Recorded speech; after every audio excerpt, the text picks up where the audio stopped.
আমাদের দিনের ভিতরে রক্তক্ষরণ হচ্ছে।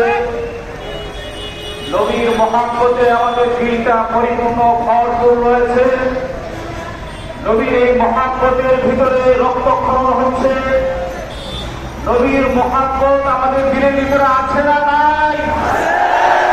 গোটা বিশ্বের মুসলমানের পক্ষ থেকে, আমাদের মাওনা চৌরাস্তার পক্ষ থেকে, মুম্বাইয়ের রামগিরি মহাগ্রামের বাচ্চাকে আমরা এই বার্তা পৌঁছাতে চাই।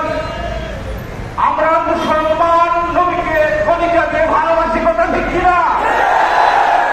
সাহাবায়ে কেরাম রাসূলকে কলিজাকে ভালোবেসেছেন। হযরত ওমর ফারুক রাদিয়াল্লাহু তাআলা আনহু যে স্লোগান সাহাবাদের বিরুদ্ধে, সাহাবা রাসূলের বিরুদ্ধে, সেই স্লোগানটি দিয়ে আমি আমার কথা শেষ করছি। হযরত ওমর ফারুক রাদিয়াল্লাহু তাআলা আনহু সাহাবাদের রাসূলের বিরুদ্ধে স্লোগান দিয়েছিলেন, আল্লাহ তাকতুলুহু, সকলে বলবেন তাকতুলুহু মান সাল্লাল্লাহ,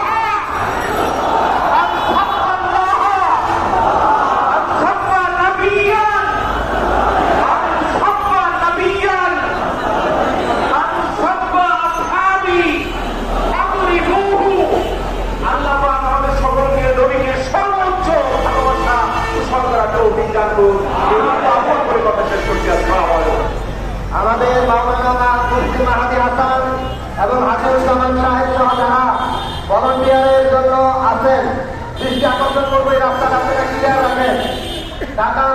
ঢাকা মহাসড়ক যেটা, এটা ক্লিয়ার রাখেন। আমাদের মিছিলের দিক দিয়ে যাবে। সংগ্রামী তৌহিদি জনতা এই পর্যায়ে একেবারে সংক্ষিপ্ত বক্তব্য পেশ করবেন হযরত মাওলানা মুফতি সোহেল মাহমুদ। ইন্নাল হামদুলিল্লাহ ওয়াসসালাতু ওয়াসসালামু আলা মান লা নাবিয়্যা বা'দা। সম্মানিত তাওহীদি জনতা, আমি আপনাদেরকে বলতে চাই, আমাদের রিজিকের মালিক কে? আমাদের রিজিকের মালিক আল্লাহ। তারপর আমাদেরকে খেতে করতে হয়, ব্যবসা করতে হয়, কথা বলা ঠিক না